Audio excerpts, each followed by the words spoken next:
Sejam muito bem-vindos a mais um episódio do Papo Sem Neura. Hoje, um especial do Dia das Mães. Muita gente fala sobre o corpo da mulher na gestação, mas quase ninguém fala sobre o cérebro. Será que o famoso cérebro de grávida é real? A maternidade muda só o estilo de vida ou ela muda também a forma de pensar, de sentir e de ser? Então, nesse episódio especial do Papo Sem Neura, feito com muito carinho para o Dia das Mães, a gente vai falar sobre neuroplasticidade, hormônios, vínculos e transformações emocionais. A maternidade é um evento biológico, mas também é psicológico e social. E o cérebro da mulher, da gestante, da puérpera, da mãe em qualquer fase, ele se transforma para dar conta desse amor tão visceral. Então, para conversar com a gente sobre tudo isso, nós convidamos a doutora Gypsy Rocha, e ela é psiquiatra, especialista em infância e adolescência. E ela vai nos ajudar a entender como que o cérebro materno se adapta, sofre, amadurece e também como esse cérebro ama.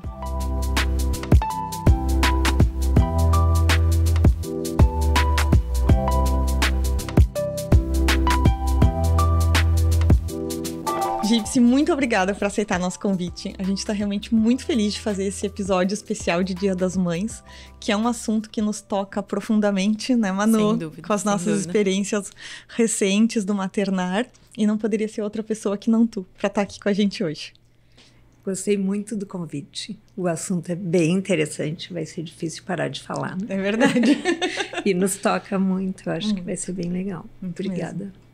Então, Gypsy, para começar, assim, a gente estava conversando ali nos bastidores sobre como, até nós como médicas, né, Manu, na faculdade, a gente estuda o corpo da mãe, estuda a alteração do sangue, estuda o peso, estuda as alterações hemodinâmicas, etc, etc. Mas a gente não fala sobre o cérebro da mãe, né, sobre o que acontece de um ponto de vista biológico. Porque o que a gente sabe? Que as alterações, né, do maternar, do tornar-se mãe, elas não são só culturais e sociais, não são só ações, atividades que a gente desenvolve porque culturalmente, né, a gente aprende que aquilo é o correto. Mas, na verdade, o nosso cérebro todo se reprograma para isso. Então, eu vou começar perguntando para ti, né, o que acontece assim, com o nosso cérebro? Como que o cérebro se molda para que esse vínculo mãe-bebê, que a gente sabe que é tão importante, ele se torne algo viável dentro né, até da nossa espécie? Bem interessante esse teu comentário, porque eu costumava dar uma aula com o Dr. César Pereira Lima sobre psicose e depressão pós-parto, mas a gente nunca falou das alterações cerebrais, né? E é uma coisa que já tem muitas evidências, né?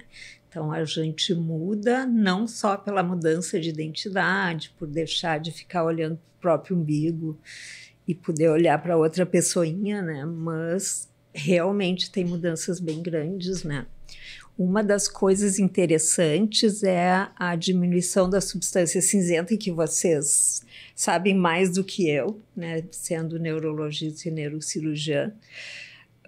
E é interessante porque dá uma impressão ruim, tem uma diminuição da massa cinzenta, mas na verdade diminui a parte de cognição social, né, e algumas funções da substância cinzenta, mas faz com que a mulher fique mais focada no bebê, né? Então a sensibilidade em relação ao bebê é muito maior, enquanto que as sensibilidades em relação ao social, a empatia com outras pessoas, isso diminui bastante e depois acaba sendo retomado, né? Tem uma coisa bem interessante que eu li que eu não sabia, que as mães que são muito apaixonadas pelos seus bebês, né, no início da vida, a substância cinzenta que depois do parto ela volta a ter o volume anterior, elas têm um aumento mais rápido dessa substância cinzenta pela interação com o bebezinho. Né? Que legal. Então, o que é visto assim nas pesquisas é que toda aquela enxurrada de hormônios, né, de estrogênio, progesterona, ocitocina, prolactina, cortisol, que gera essas mudanças, né, como se estivesse preparando a mãe para ter força, se fortalecer para a maternidade e outra para melhorar ou criar esse vínculo com o bebê, né? E tem uma pessoa, acho que ela é de Carolina do Norte, que ela diz que acredito que não tenha sido dela essa frase, né? Mas que a gente não nasce mãe, a gente se torna mãe, né? Então, com todas essas mudanças, né? Então, tem essa da substância cinzenta, tem a questão de melhorar, aumentar uma sensibilidade emocional, né? E a gente sabe que as mulheres, né, quando tem o bebê, né, em torno de 8 em cada 10 ou até mais, né, tem os baby blues, né. Me lembro de ficar escutando aquelas musiquinhas para ninar e olhar para minha filha e chorar. Eu não sabia se era choro de emoção e felicidade por ser uma criança que eu era encantada, ou se era tristeza, né, e tende a passar, e eu acho que as pessoas às vezes se assustam, né, acham que é uma depressão pós-parto, e é uma coisa mais comum de acontecer do que não acontecer, né. Então, só para explicar para o nosso público, né, o que é substância branca e cinzenta, para o pessoal aí que está nos escutando, nos assistindo, o nosso cérebro tem os neurônios, tá? E a substância cinzenta, que é chamado assim porque tem um aspecto realmente mais cinzento, ele é por cor mesmo, tá? Não é nada diferente disso. É a parte onde ficam os corpos dos neurônios. Tá? Então, o que acontece? A gente tem os corpos dos neurônios estão todos lá juntinhos, e como tem, digamos assim, muito, o nosso cérebro ele precisa se super especializar. Então, todas essas sinapses ali que são consideradas não tão importantes para esse momento materno, elas saem de cena. Então, quando a gente fala assim, reduz a substância cinzenta, fica até parecendo que, não, espera aí, se eu estou diminuindo, eu estou emburrecendo, o que está acontecendo? Não. Na verdade, isso é uma poda sináptica, né? É uma hiperespecialização do nosso cérebro para se tornar mais efetivo com o bebê. E tem também, né, Manu, alterações hipocampais, alterações na amígdala, que são essas questões emocionais e de irritabilidade social que tu comentou pra gente, né, Gypsy? E que isso é imaginem assim, né, o hipocampo, as pessoas falam muito do hipocampo porque é a área da memória em si, né, e aí a gente brinca que as mães, elas estão sempre esquecidas com alguma coisa, porque realmente tem uma alteração biológica nisso, e aí a amígdala, que é, vamos dizer assim, nossa central de comando de emoções, imagina, é a estrutura mais ativa, né, pós-parto, então a mãe, ela tá com as emoções à flor da pele. E, de certa forma, é uma coisa mais instintiva, então as emoções estão em alta, e a área que é a que regula, que nos, vamos dizer assim, nos filtra, nos segura, que é a região mais pré-frontal, do cíngulo ali, ela tá diminuída. Então, por isso que fica tudo parece mais instintivo, né? A área das emoções está muito mais aflorada e a parte de controle está muito mais reduzida. E isso é super legal, porque é isso, a gente vai, chora, a gente se irrita, a gente briga com o marido, coitado, que não tem nada a ver. Mas é uma coisa que é biológico, né? Sim, não é só... Não é só... Não é da cabeça, não né? é só da mãe, comportamento, porque não sei o quê. Não, tem uma estrutura biológica alterada. E eu acho que isso... talvez isso é a maior beleza desse episódio, a gente tirar um pouco da culpa de que é tudo só da mãe e que não tem base biológica do que está acontecendo. Acho que a gente entendendo esse processo e conseguindo nomear essas alterações, isso até nos tranquiliza, porque a gente se culpa também, né, Gypsy? Isso tu pode explicar muito mais pra gente, assim, que ao mesmo tempo que a gente tá hiper feliz, a gente tá triste, a gente tá se culpando por não ser uma mãe perfeita, porque, enfim, a gente quer sempre acertar sendo mãe, né? Então, esses sentimentos ficam todos muito confusos na nossa cabeça, e é difícil se reorganizar no que a gente é, no que a gente passou a ser, né, nas nossas prioridades, nas mudanças do corpo, enfim, em tudo. Então, acho que essa parte tu vai conseguir explicar melhor pra gente. Sim, eu acho que é toda uma... A gente não é mais aquela mesma pessoa, né? Com depois, certeza. Né? E tem toda essa questão, é interessante porque os transtornos de ansiedade tendem a melhorar na gestação, tirando o TOC, que é o transtorno obsessivo compulsivo, né? Então... tem entendimentos psicodinâmicos, né, de talvez a grávida estar sempre acompanhada o neném na barriga nunca está sozinha, que isso poderia contribuir também, né, para essa diminuição da ansiedade, né? E aí é interessante porque quando nasce o nenê, cai muito estrogênio, né? Isso, de certa maneira, tem um efeito que aumenta a ocitocina, aumenta a sensibilidade dos receptores, né? Que é muito importante, né? A ocitocina, que eles chamam do hormônio do amor, né? É muito importante para fortalecer o vínculo da mãe com o bebê, e é interessante porque é um caminho de duas mãos, né? Porque também a interação da mãe com o bebê aumenta a ocitocina e a ocitocina aumenta a interação, né? Então, quando tem aquela queda grande de estrogênio, quando nasce o bebê, a ansiedade pode ficar muito mais alta, né? E a flor da pele. E com isso, quando a gente olha para trás, para o puerpério, e pensa nas coisas que deixavam a gente nervosa, estressada, tu olha e diz, pá, como assim, né? Agora tu olhando, tu te dá conta que não era, tomava uma proporção gigantesca, né? Que é a história da amígdala, né? Que dizem que a amígdala é o centro emocional cerebral e que a amígdala, as pessoas que tinham uma amígdala mais sensível na época das cavernas eram as que sobreviviam, porque elas estavam sempre cuidando. Sempre alerta. Né? Hoje em dia elas podem ter transtorno de ansiedade porque reagem como se uma fera estivesse pulando nelas, né? Com uma coisa que não é tão grande, né? Então, acho que tem essa coisa de sobrevivência, né? Isso que tu falaste dessa sensibilidade maior da mãe, né? E a amígdala tem a ver com a raiva. Então, a mãe, no puerpério, e quando o bebê é pequeno, ela tá muito mais leoa, assim, né? Ela tá com uma raiva mais à flor da pele, não com o filho, mas com qualquer coisa que possa ser uma ameaça, né?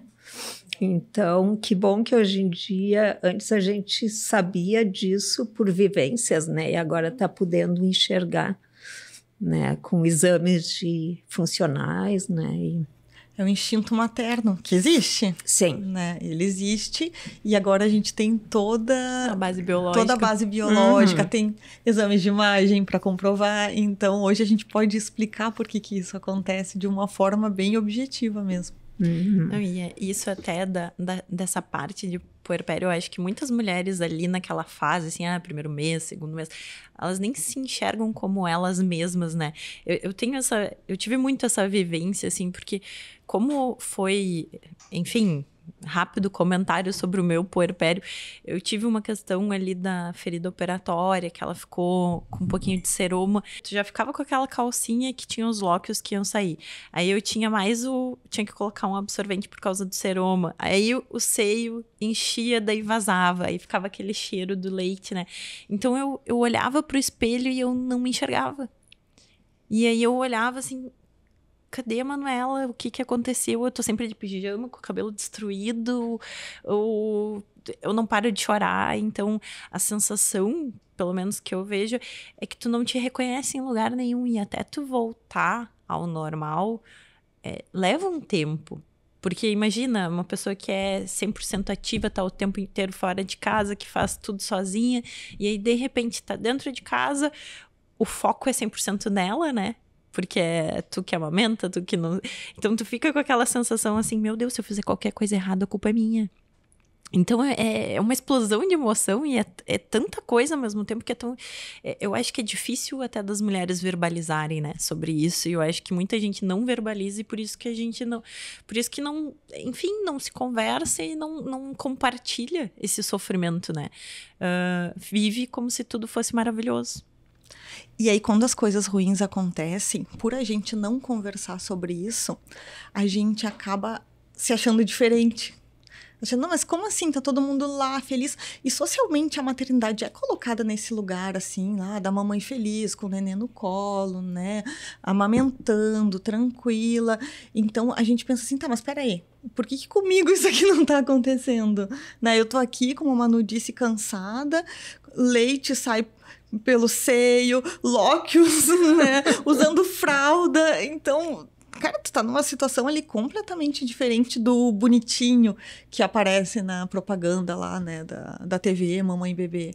Então, a gente se identificar com isso, né, se torna algo difícil. Como assim? Essa maternidade tá errada pra mim? Eu vou dizer que eu acho que esse, talvez se não fosse pelas outras mães, porque eu e a Carol, a gente tem os nenês com 5 dias de diferença.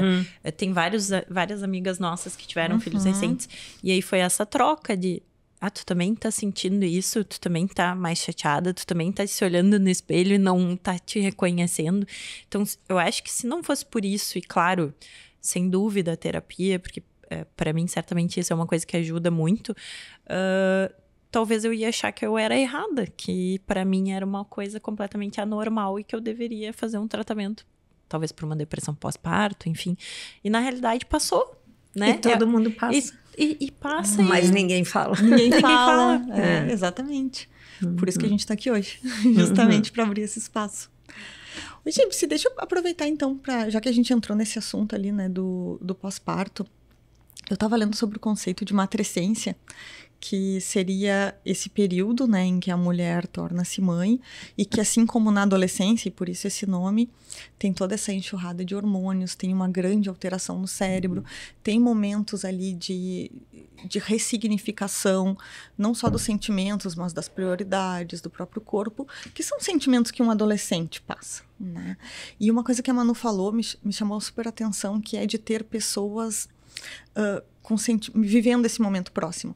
Porque assim como na adolescência, o adolescente busca suas tribos, né, os seus amigos, e até se afasta um pouco dos pais, a recém-mãe precisa ter algumas pessoas, ter mulheres que passaram por isso também.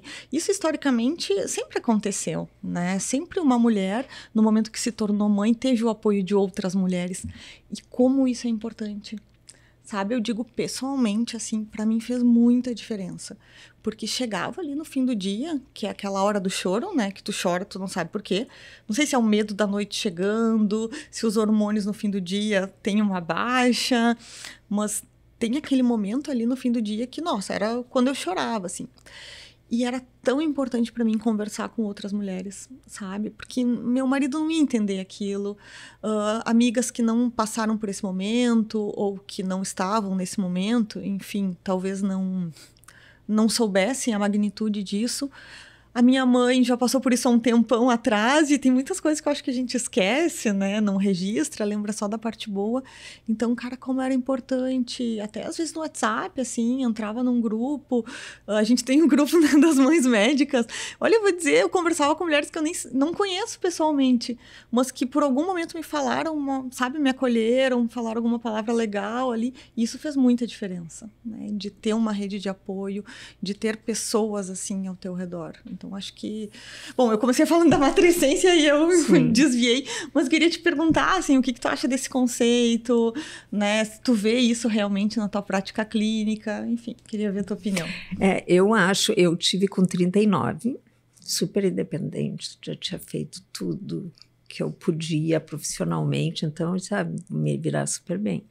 Eu me lembro das pessoas me dizendo da importância de ter uma mulher, pelo menos, mais velha que tivesse passado pela maternidade, né? Que o marido, o pai do bebê é muito importante, mas essa parte eles não conseguem entender muito, né? E tem que ser uma outra mulher, né?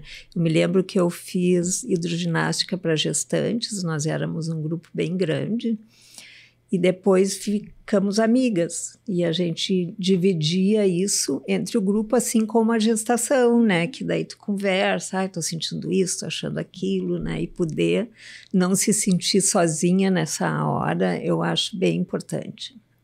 E como a gente fica vulnerável nesse início, né? No puerpério. Sim. Muito, acho que essa é a palavra. Dependente da idade. Imagina eu com 39, e eu me sentia muito vulnerável, e que bom poder não se sentir desamparado, né? Eu acho que essa é a palavra que marcou o parto para mim, sabe? Vulnerabilidade. Acho que foi o momento da minha vida que eu mais me senti vulnerável, assim, era algo inexplicável. É que tu não tem o controle, né? E isso é uma coisa... claro, pessoas obsessivas, não personalidade, não transtorno com de personalidade. traços. Com traços obsessivos. A gente tende a controlar. Eu sou uma pessoa que eu gosto de ter uma noção assim, eu vou fazer tal coisa, tal horário, vai dar tudo certo, né? Aí chega lá na hora do parto, não sei quando que vai nascer, se vai nascer daqui uma semana, daqui 2 semanas, se vai estar sentado, se vai estar deitado, se vai estar... Então, isso e mais o puerpério, que daí tu não sabe se tá chorando, porque a princípio tu pensa, não, eu sou mãe, eu vou saber, né? Se ele tá chorando porque ele tá com fome, se ele tá chorando porque ele tá com raiva, se ele tá chorando porque é cólica. Aí tu já fez tudo, tu já trocou a fralda, tu deu uma já deu mamar, aí tu embalou e nada funcionou. E aí... E agora? O que eu faço? E aí tu vê que tu não tem o controle. Aí tu tá totalmente vulnerável. E eu acho que é isso que também gera essa, vamos dizer assim, esse conflito interno de... Será que eu tô fazendo alguma coisa errada? Será que eu deveria estar fazendo mais? Será que eu deveria estar fazendo menos? E eu acho que é aí que vem toda essa questão da culpa, né? E como é isso, ter outras mulheres conversando, eu acho que também ter o conhecimento biológico. Isso é normal. Isso é uma coisa que acontece com as outras mulheres. Isso tem base biológica. A gente sabe que tem amígdala, a gente sabe que tem o frontal, a gente sabe que tem a ocitocina. Tá bem, então eu entendo. Então eu fico mais tranquila. E eu acho que aqui... Conhecimento é poder, né? Conhecimento é poder, exatamente. Isso faz diferença. É bem interessante que tu estava falando, né, de que tá fazendo isso, faz aquilo, a criança segue chorando. Eu ouvi uma expressão que eu achei bem legal, que dizia assim, colo de mãe tem espinho. E é bem interessante, porque quando a gente tá no puerpério, naquele início, a gente está num nível de ansiedade lá em cima, né?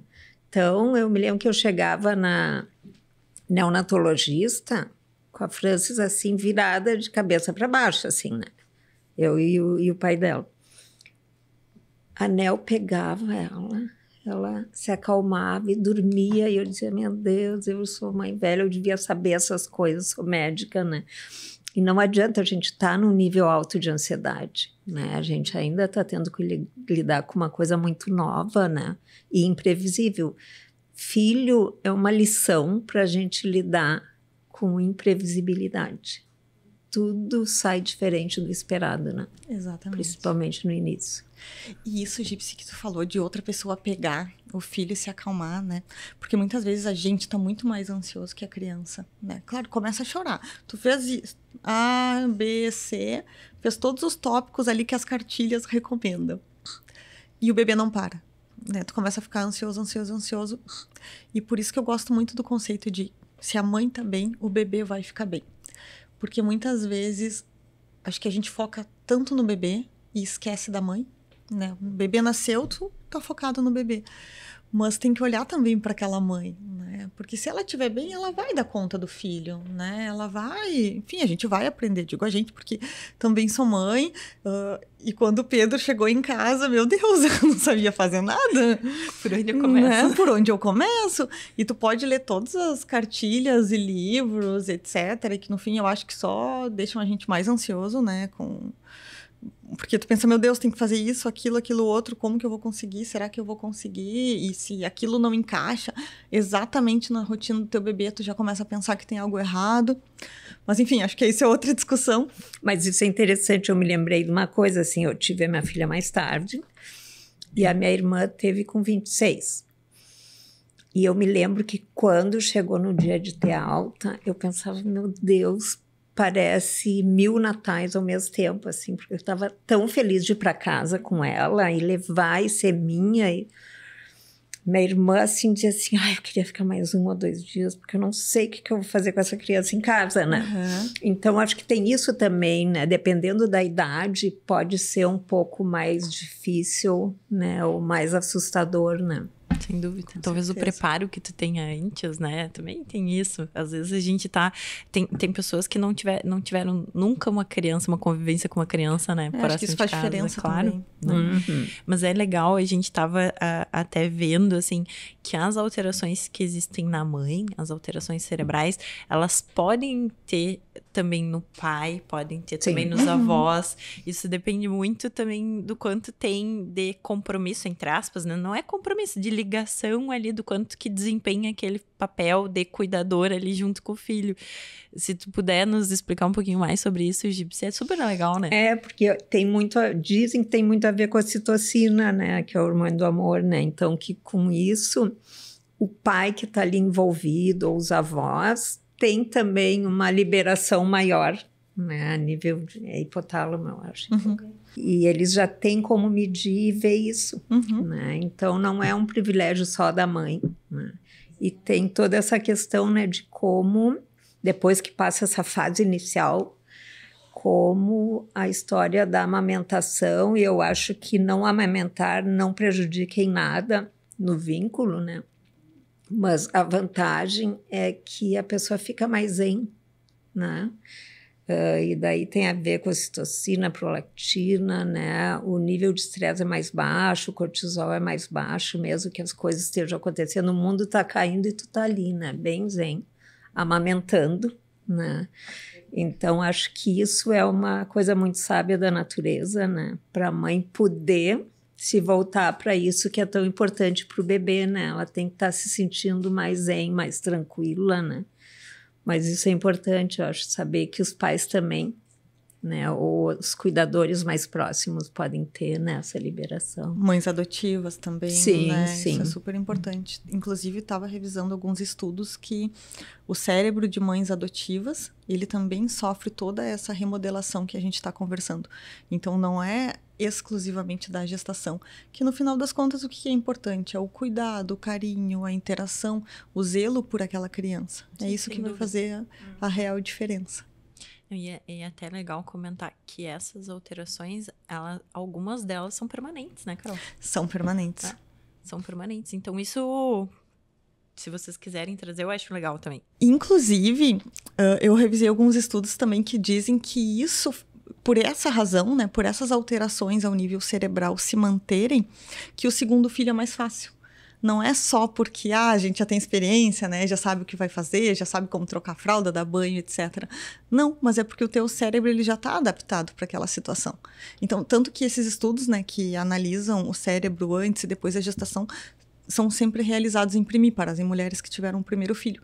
Porque depois disso, já sabe-se que esse cérebro já ficou com essas alterações justamente para se preparar para os próximos. Interessante, né? Legal. Muito legal. Isso quer dizer que a gente vai ter o segundo? Não sei. Gypsy, e a gente fala, né, dessas alterações, porque todas elas são para criar o vínculo mãe-bebê, ou então para favorecer o vínculo mãe-bebê. Mas queria que tu explicasse pra gente o que é esse vínculo mãe-bebê que a gente está aqui falando várias vezes. É bem complexo e é uma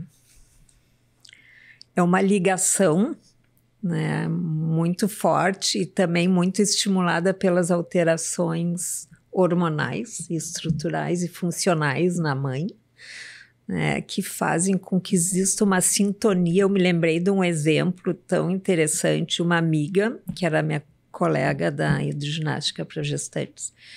A primeira vez que ela foi no super, a guriazinha dela tinha menos de um mês, e ficou em casa, não sei se com a avó, e daí no meio do super começou a jorrar leite, e ela ligou para casa, a guriazinha tinha acordar naquele momento, berrando de fome. Não é, né? Como é que pode? Então é uma coisa assim de pele muito forte, né?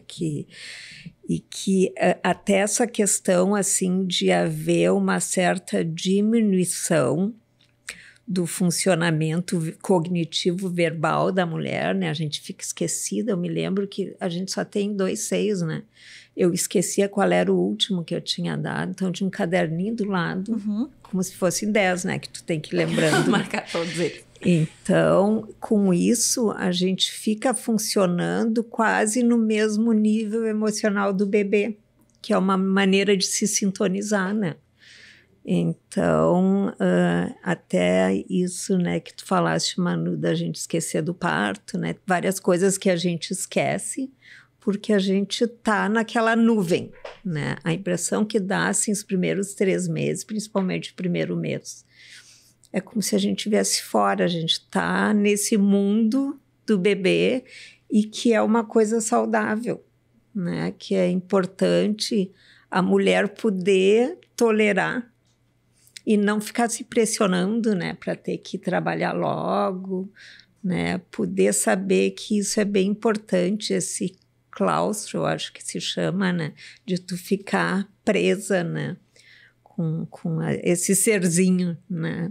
Então, o vínculo tem muito a ver com isso. Daí tinha o Winnicott, que era aquele pediatra que virou psicanalista inglês, que ele falava muito da mãe fazer o holding, né? Que o holding seria esse cuidado emocional, porque o handling é um cuidado operatório, assim, né? De alimentar, dar banho, né? E o holding é o cuidado emocional também. Então, uma das funções, talvez, das mais importantes da mãe, mas que o pai também pode fazer, é poder traduzir para o bebê emocionalmente o que está acontecendo. Então, o bebê está berrando desesperado, e daí tu pega e diz, ai, meu filhinho, é dor de barriguinha, a mãe vai passar um óleozinho, ou é fome, e daí tu vai traduzindo e devolve para o bebê o que está acontecendo de uma maneira mais tolerável, né? Então, o vínculo tem muito a ver com isso também, e por isso que é tão importante essa sintonia, né, da mãe poder chegar naquele nível, né? E ele é importante não só do ponto de vista, enfim, psiquiátrico, psíquico, né, por justamente ter essa segurança, né, para o filho, mas ele também é importante do ponto de vista neurológico. Ele tem efeito protetor para a questão cognitiva para as crianças. Então, ter um bom vínculo mãe-bebê, ele tem efeito, inclusive, em parte escolar, parte cognitiva futura. É bem legal, assim, tem já alguns estudos mostrando isso. E do ponto de vista psiquiátrico, tem algumas coisas, principalmente de transtorno depressivo, transtorno de ansiedade, que também tem diferença. Quanto melhor, assim... E melhor é difícil da gente expressar, né? Porque até que ponto é melhor, o que é pior, o que é melhor de um vínculo, né? Eu acho que é o vínculo daquela mãe com aquele bebê do jeito que eles conseguiram. De certa forma, protege depois, né? Para a parte tanto psiquiátrica quanto neurológica. Bem legal, assim, né? Eu vi um estudo tão interessante que eu tenho que achar esse estudo, mas não foi duplicado, é replicado. Que eles pegaram um grupo de crianças com TDAH e viram que essas crianças tinham tido uma ausência emocional materna ali. Aí vocês me ajudam, assim, no desenvolvimento do córtex pré-frontal, que eu não sei bem qual é a idade, até que idade que... bastante, vai até os 20 anos, 25. E que essas mães tinham uma ausência ou por depressão, ou por um luto, ou uma ausência até geográfica, né? Então, essas crianças teriam, e adolescentes teriam tido essa ausência num período que era importante, né? E tem muito a ver com disfunção de lobo frontal, né? O TDAH. Mas eu não achei, e eu sei que não foi replicado. Então, provavelmente, em variáveis que não tiveram como ser retiradas, né? Gypsy, então, esse vínculo, né? Esse apego do bebê à mãe, ali logo que ele nasce, ele vai impactar em todas as relações futuras dessa criança, né? Desse adulto, na verdade, mais pra frente.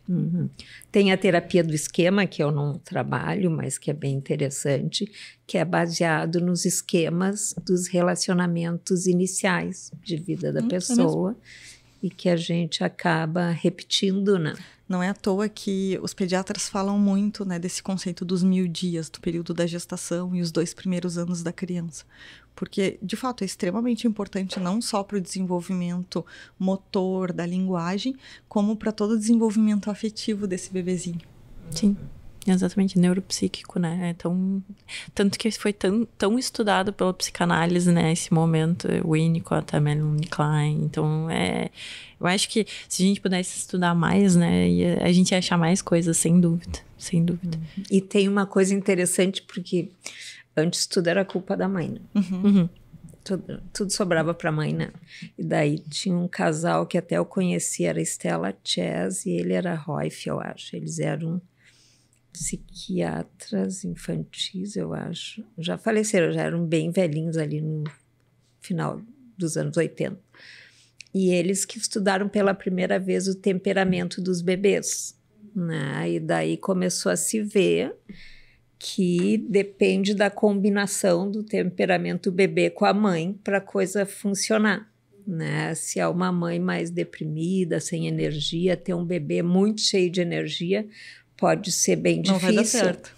Né? Já uma mãe que adora, assim, que dá trabalho, mas adora ver a curiosidade, né? Poderia curtir mais e ter um vínculo melhor, né? E menos complicada a relação. Então, não é só a mãe, né? Que Sim, a variável importante, né? é a combinação, né? Do bebê e também do pai, né? Que vai ajudar muito nessa... Sim. Uhum. Não, tanto é que eu tava falando pra vocês antes, né, que eu sou o perfil mais ansioso lá de casa, né, sem dúvida. Então, eu vejo muito isso, assim, às vezes quando o Rodrigo, ele tá, agora essa noite que ele teve uma questão da tosse e tal, falta de ar, eu tava super nervosa. Eu tava muito angustiada. Então, aquilo, porque depois a gente pode falar um pouco sobre isso, né, a mãe, ela sente o sofrimento do nenê. Então, a gente tá sentindo ali... igual, como se esse sofrimento fosse nosso. E aí eu não tava conseguindo contornar, fazer ele parar de chorar. E aí meu marido, que é a versão mais calma da dupla, falou, amor, vai pro quarto, deixa que eu resolvo. E aí ele ficou com o Rodrigo e o Rodrigo se acalmou. E aí eu me acalmei. Então foi uma combinação. A gente precisa ter, né, esse apoio, não necessariamente vai ser o marido, mas alguém que dê esse suporte. Justamente porque a gente tá ali mais angustiada e porque a gente tá sofrendo junto, né? Alguém para te tirar de cena quando tu precisa sair de cena. Uhum. Exatamente. A própria adaptação na escolinha, às vezes, é o pai que tem que ir, porque senão a mãe, né, estimula o lado regressivo, daí ela sofre, a criança sofre e não entra, né? Eu tô rindo porque eu tava falando pra vocês que quem vai ter que adaptar na escolinha quando o Pedro for, com certeza você eu, porque eu já tô sofrendo, né? Não, desde já. É por isso que a psicóloga da escolinha fala, né? Como tá a adaptação do neném e como tá a adaptação da mãe, né? Porque não adianta. E mesmo que se adapte bem, que nem eu tava falando, o Rodrigo, ele me dá tchau e vai, aquilo me dói. Por que ele me dá tchau e vai? Por que ele não veio pra mim, né, de novo? Então, tudo isso mexe com a gente, né? Como é que não vai mexer? E como é que a gente vai explicar isso pra outra pessoa? Assim, eu tô sofrendo porque ele não tá me dando tchau e tá indo embora. Mas isso não é o normal. É muito complexo, né? E acho que dentro disso tudo entra o que pra mim foi o mais difícil, que foi a privação de sono, sabe? Acho que, pessoalmente... Posso dizer que eu tenho um problema com sono já, eu sou uma pessoa insônia, eu nunca dormi bem, desde criança, aquela coisa toda. Então, a hora de dormir, para mim, já é um momento ansiogênico, né? Independente de qualquer coisa. Então, quando eu comecei a acordar ali no início de 2 em 2 horas para dar mamar, quando o Pedro nasceu, eu começava a calcular, eu entrava naquele looping, sabe, da pessoa insone, de, meu Deus, tá, mas agora eu vou deitar, então daqui a 2 horas eu vou acordar, mas eu deitei, já faz meia hora eu não dormi, então daqui a 45 minutos o Pedro já vai acordar, então nem adianta eu dormir, porque eu não vou conseguir mesmo, e aí eu entrava naquela loucura ali, da falta de sono, isso só intensificava tudo, né, então acho que por isso também que a noite, pra mim, já era um momento muito mais difícil, porque vinha essa questão do sono, vinha o Pedro, hiper demandante, né? E não vou nem dizer só quando era pequenininho, porque ainda é na madrugada. Então, essa privação de sono, ela afeta diretamente nosso córtex frontal, né? Então, consequentemente, a gente fica mais irritado, a gente tem mais dificuldade de tomar decisões. Então, claro, fora todo o cansaço, né, toda a demanda, isso favorece também dificuldades entre relacionamentos, né, com outras pessoas. É muito comum perder paciência com o marido, com mãe, né, com sogra, enfim. É um período realmente complicado. E me diziam assim, aproveita para dormir a hora que ela dormir. Assim. Eu acho que esse é o melhor meme da história, né? Porque não é assim, né? Dorme e tu não consegue deitar e dormir. Algumas até conseguem, minha irmã conseguia, mas eu não conseguia, né? Não, e tu tem outras coisas pra fazer, tu tem que tomar banho, tem que comer, enfim. E tem também um estudo bem interessante que eles pegaram grupos de universitários e não deixaram dormir por 5 dias. E depois desses 5 dias, eu não me lembro, é um estudo antigo, muitos começaram a ter sintomas de depressão ou de ansiedade. Assim, né? O sono é extremamente a falta importante. do sono é bem complicado, né? E isso e sabe que essa questão do sono, eu pelo menos ali nos primeiros dias que o Rafa voltou a trabalhar, bom, o Rodrigo não dormia porque ele tinha cólica, muita cólica, depois eu descobri o APLV, né? Mas aí o Rafa saía de casa e eu chorava. Aí o Rafa voltava pra casa, eu chorava também, não tinha outra opção, era 100% do tempo chorando, porque é isso, tu tá sem dormir, tu tá sem se alimentar adequadamente, tu tá, né, não se reconhece mais. É um momento em que tu tá mais deprimida, mais ansiosa, enfim. E tem uma cobrança na mãe, né, Manu? Sabe que o Pedro também é PLV, então o que acontece? Como eu tava amamentando, eu não podia comer nada que tivesse leite, lácteos, derivados, etc. Então, se vocês pararem para pensar, é quase tudo, né? Comer fora de casa se torna algo impossível, tu tem que cuidar da contaminação, etc. Então, eu fiz uma dieta hiper rígida, assim, hiper rígida, eu fazia bem direitinho. E mesmo com isso, todas as vezes que o Pedro chorava, enfim, tinha algo que no nosso entendimento era uma cólica, sempre tinha alguém para me olhar e dizer: tu comeu alguma coisa? É bem Cara, queria matar. É bem isso. Sabe, é sempre assim, o que tu comeu? É a culpa da mãe. Não, então a mãe já tá cansada, já tá sem dormir, tá em privação de sono, tá Não fazendo tá comendo tudo que ela costumava. pode, sabe? Super se esforçando. Tiraram todos os teus doces. Ai, meu Deus do céu. E tem uma pressão social ali de que, não, peraí, o que a mãe fez de errado pra essa criança tá assim? Isso favorece muito, né, esse diagnóstico de depressão pós-parto, né, fora o baby blues, assim, aumento de transtornos ansiosos depois desse período inicial, então super complicado. Acho que é importante, assim, falar como socialmente a mãe não é acolhida, sabe? A mãe não é acolhida no trabalho dela, ela não, até no momento da volta, né, fica aquela coisa assim: ah, mas tu vai precisar sair do trabalho para ver o teu filho, né? Ah, mas tu vai ter que tirar leite no trabalho. Então, acho que tem muita coisa ainda, assim, que a gente, como sociedade, precisa conversar mais, sabe?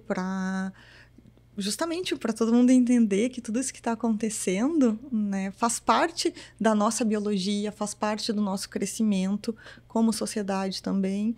E, Gypsy, outra coisa assim, que eu acho super interessante é como a mãe sente a dor do bebê, né? E a gente tem todos os sentidos mais aflorados, visão, audição, o cheiro, né? Quando o Pedro faz cocô, eu grito: fez cocô! Assim, do outro lado da sala. Né? E também quando o nenê sente dor, quando chora, a mãe sente também, né? Ela sente aquilo nela. É uma sintonia tão grande, né? E conseguir, claro, demora um tempo até começar a conseguir identificar o choro, né? Se é de fome, se é de dor, ou se é... Porque a única coisa que eles sabem para se expressar é chorar, né? Mas a gente se angustia com o choro. Até a gente pensar, não, é o que ele sabe fazer, né? Tá se comunicando.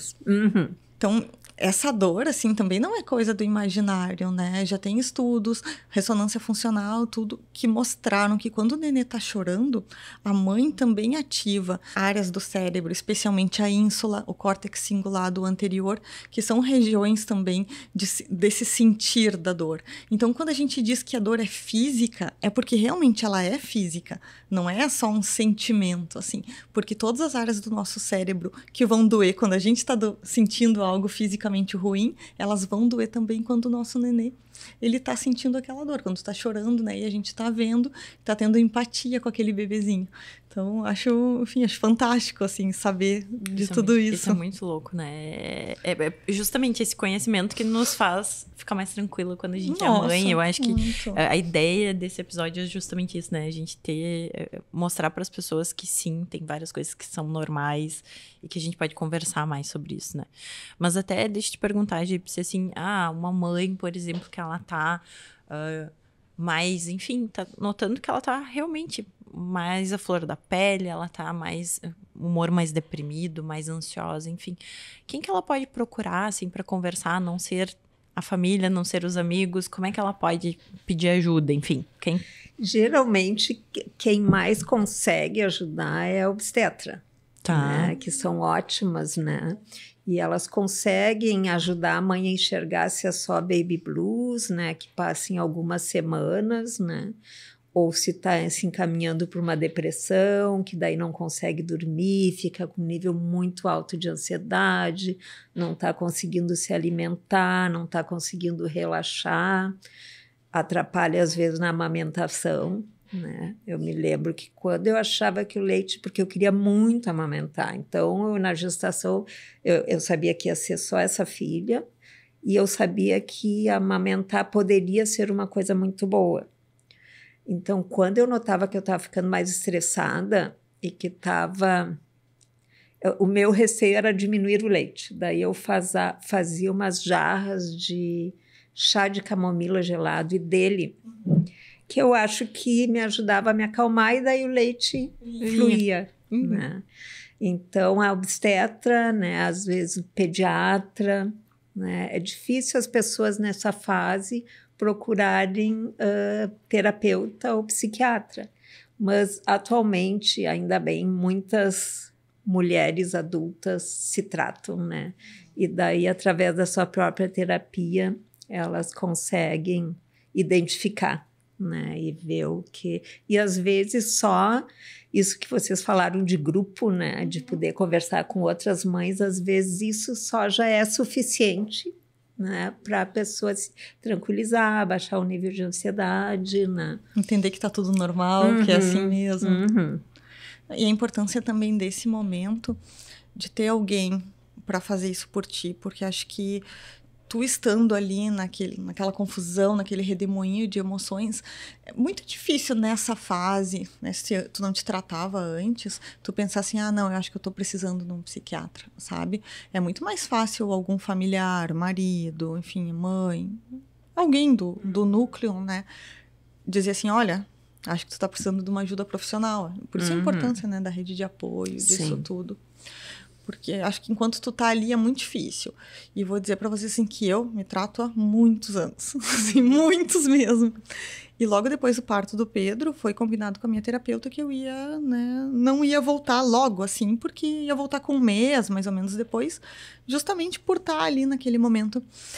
E sabe que olhando agora pra trás, teria sido muito melhor pra mim voltar antes, né? Mas eu não tive esse entendimento de que não, eu preciso voltar. Porque eu estava realmente tão focada ali no Pedro e em fazer as coisas darem certo, no mamar, etc, etc, que eu não me dei conta que eu precisava estar bem, sabe? E aí, quando eu voltei um mês depois, ela me perguntou, tá, mas nesses 30 dias, com tudo isso que tu tá me contando, por que tu não me ligou? Sabe? Mas é muito óbvio, né? Muito simples, mas na hora isso nem passou pela minha cabeça. Então, né, imagina, se eu que já estava ali, estou nesse processo há muitos anos, não tive... Imagina, né, alguém que não se alguém que nunca fez terapia, enfim, um tratamento, né, mas foi realmente importante. Acho que isso... E vou dizer outra coisa para vocês, que foi uma grande virada de chave, assim, no meu puerpério, que foi voltar a fazer atividade física. Quando fechou ali os 30 dias da cesárea, que o Edinho liberou, tipo, Carol, vai e faz exercício. Gente, era assim, aquele momento do dia que eu fazia um tempinho curto ali, 30, 40 minutos, mas eu saía de casa, eu fazia uma coisa que eu já fazia antes, né, que era algo que me trazia, assim, para mim mesma, que saía um pouco ali do Carol ser mãe. Né? Ali eu era Carol, né, fazia ali aqueles minutinhos de exercício e aquilo me dava uma energia, sabe? Me dava um gás, assim, pra voltar pra casa e bora, vamos lá. Mais um ciclo, né? Mais um dia. Então, acho que isso é importante de falar, assim, também, né? Que em alguns momentos a gente precisa sair um pouquinho de cena, respirar fundo, mas, enfim, é difícil, não vou dizer que é fácil. Porque aí eu tinha uma amiga que o marido dela, depois que a minha filha nasceu, ele começou a me chamar de mãe da Frances, que é o nome da minha filha. E é bem isso, assim, a gente por muito tempo fica sendo a mãe do Rodrigo, a mãe do Pedro, a mãe da Frances, né? É a identidade de ser mãe, né? Sim, não te chamam mais, né? Pelo nome, é sempre a mãe. E até isso que tu falou, Carol, eu acho que eu vou Antes da gente ir para a neuroteca, eu vou concluir com uma pergunta que eu achei a melhor pergunta que a Carol fez no resumo dela. Se a gente pudesse voltar para o nosso puerpério, o que tu, Gypsy, diria para a Gypsy do puerpério? Que vai passar, que passa, que a gente volta a ser o que era, com algumas mudanças. Acredito que sendo uma pessoa melhor, né? Porque eu acho que o foco muda, né? E eu acho que poder fazer atividade física, que eu não fiz. Depois comprei uma esteira, mas fazer alguma coisa que não seja ser só mãe.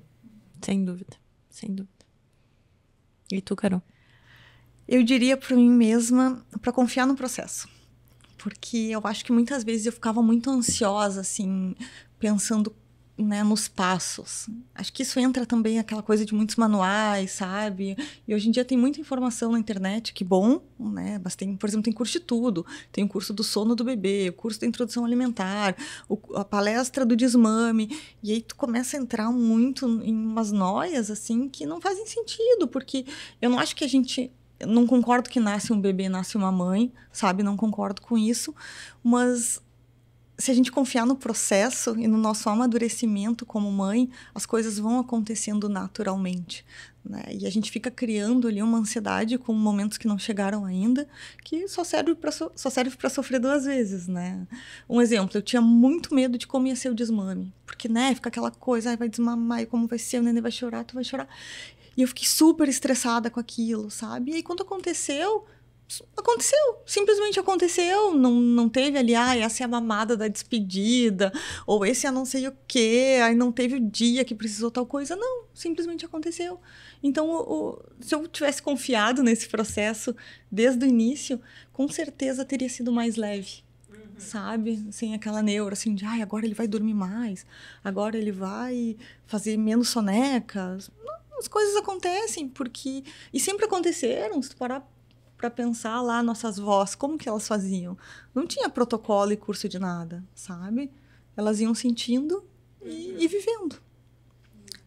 E tu, Manu? Agora te... Não, eu sabe que enquanto vocês falavam, eu fui mudando de resposta. Não, é que eu acho que talvez eu falaria para mim mesma para confiar mais em mim. Porque... eu tava tão insegura e tão nervosa com tudo aquilo que eu não confiava em mim. Então, parecia que eu tava sempre fazendo alguma coisa errada. Eu me sentia muito culpada, muito pressionada. Eu acho que ali foi um momento que eu vivi um blues, assim, bem forte. Eu acho que se eu tivesse confiado mais em mim, talvez se eu tivesse saído mais de casa, realmente, ter feito uma atividade física, eu teria ficado melhor. E realmente passa.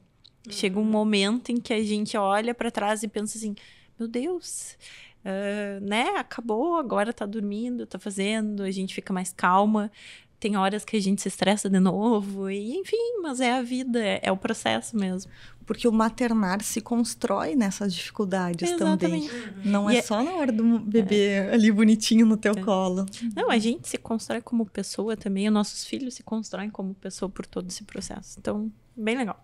E uma das 2 coisas que eu me lembro da minha analista me dizendo, uma era, porque vinha aquela culpa, né, de trabalhar e de deixar o bebê, ela dizia assim, é muito saudável para eles ficarem longe da gente um pouco, ficarem com outras pessoas, né? E é verdade, porque a gente fica achando que é imprescindível a presença, né, e não.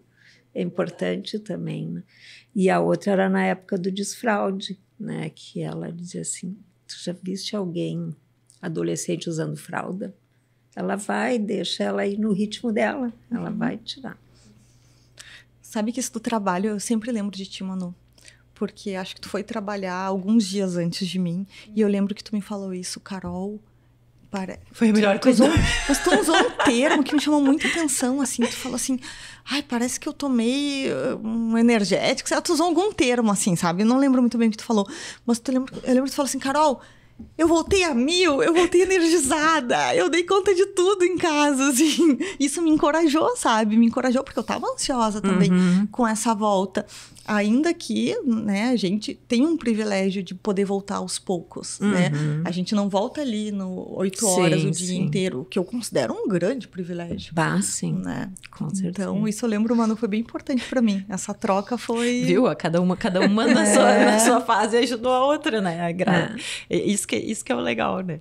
Então, bora neuroteca? Vamos. Bora neuroteca. Então, hoje eu vou trazer 2 livros que falam bastante dessas alterações cerebrais. O primeiro eu até já indiquei no De Memória, quando a gente estava conversando, que é o Mom Jeans, que é uma neurocientista que explica todas essas alterações ao nível cerebral. É super bom. Ele é um pouco longo, assim, né? Mas é bem explicadinho. Então, pode ser para leigos também. Assim, não, é para leigos. Tá. É para leigos, assim, é bem... Acho que é por isso que ele é tão arrastado. Sim. Sabe? Porque ele explica ali, tudo. Detalhe por detalhe, mas é bem legal.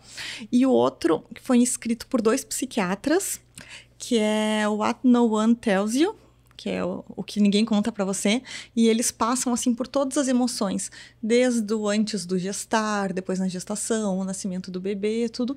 E esse eu gostei muito, muito mesmo, porque é um livro que te abraça, sabe? Tu lê aquele livro e tu vê assim, eu senti isso, é verdade. Isso aqui eu fiz também. Então, bem legal. Esses 2, assim, são as minhas indicações. O primeiro não tem tradução em português, infelizmente. Bom, então tem um filme que eu vou sugerir, que é Pieces of a Woman, que, primeiro, não vejam que nem eu vi, tá? Que foi 1 semana antes do meu parto. Porque foi, assim, muito ruim. Aquela cena... explicando basicamente o filme, é uma cena de um parto em casa. E o parto é um parto super complicado. E aí depois vai mostrar esse afeto, essa relação mãe-bebê, que acaba muito distorcida pelo sofrimento que a mãe teve com esse parto em casa. Então, não vejam esse filme 1 semana antes de ter o neném. Mas é um filme muito, muito bom também. E que, enfim, trata bastante dessa relação, desse vínculo, como ele pode ser desestruturado numa hora de um parto... não só um parto, eu acho que todo o processo gestacional que talvez tenha sido ruim, né? Eu tenho outra indicação. É um livro maravilhoso, maravilhoso. Ele chama Fique Comigo. Então, eu comecei a ler o livro pensando que o Fique Comigo era da relação dessa mulher com o marido. Mas, na verdade, não. Ela queria um filho e ela teve múltiplos abortos. Então, traz todo esse processo assim. O livro é lindo, lindo, lindo, lindo. Vale muito a leitura. Olha, é um dos melhores livros que eu já li. Sem dúvidas. Fique comigo. Maravilhoso. Muito bom mesmo. Eu tô lendo agora, olha só, porque a neuroteca, ela não serve só para as outras pessoas que estão nos serve vendo. Pra gente, serve pra gente, né? Então, eu comecei a ler Tudo é Rio. Tô gostando. É muito bom. Então, são coisas... a gente vai escolhendo... Os livros dela são maravilhosos. A gente vai vendo a neuroteca e vai escolhendo. Esse, na verdade, é um livro que entra aqui hoje também, né? Sim, também. Pra nossa temática. Também. Então, é legal, né? Porque daí a gente vai trocando ideias e a gente vai descobrindo novos livros, novos filmes pra gente indicar. Então tá. Isso, né? Gipsy, muito obrigada. Obrigada. Foi muito bom. É um assunto que nos toca muito e a gente se empolga, né, de falar. Mas acho que, assim como a gente conversou, que na nossa faculdade, né, nem nós, médicas, sabíamos de tudo isso, né, o público leigo não tem nem como imaginar. E ter ciência disso, assim, se apropriar desse conhecimento, com certeza traz mais paz pro coração, traz esse entendimento de que faz parte, é normal e vai passar. E, enfim, maternidade tem ali seus altos, seus baixos, mas acho que vocês vão concordar comigo que é a melhor coisa que tem, né? E a gente não trocaria por nada. E a gente sobrevive, né? E ninguém conta, né, que quando o nenê tá chorando de madrugada e tu pega ele e olha com aquela carinha pra ti, tu esquece cansaço tudo naquela hora, né? É só por isso que a gente consegue levantar todas as madrugadas, né? Porque eles nos dão de volta, né? Alguma coisa ali que é aquele amor, né? Nossa. Muito obrigada, gente. Obrigada. Sensacional. Gostei muito. Parabéns, Gris. Inclusive, a gente sempre esquece, né, de falar pro pessoal. Então, pessoal, não esqueçam de se inscrever no nosso canal, ativar também o sininho de notificações. Dessa forma, vocês não perdem nenhum episódio novo do Papo Sem Neuro.